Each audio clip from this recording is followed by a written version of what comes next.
Tanınmış karateçi 5 qat dünya və 11 qat Avropa çempionu Rafael Ağayev övladları ilə fotosunu paylaşıb.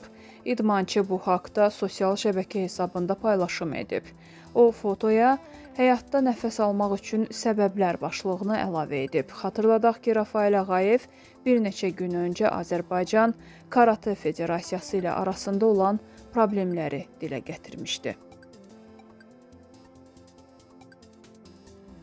Müğənni Çingiz Mustafayevin səhhətində problem yaranıb. Sənətçi bununla bağlı sosial şəbəkədə məlumat yayıb. O bildirib ki, müalicəyə başlayıb.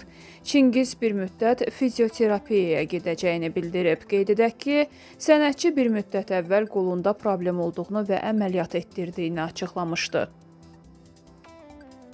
Müğənni Rəvan Qarayev son 2 ildir fərqli qidalandığını açıqlayıb. Sənətçi rəngarəng verilişində uzun müddətli ciddi pəhriz saxladığını bildirib. O əlavə edib ki, artıq neçə müddətli şirniyyatdan uzaqdır.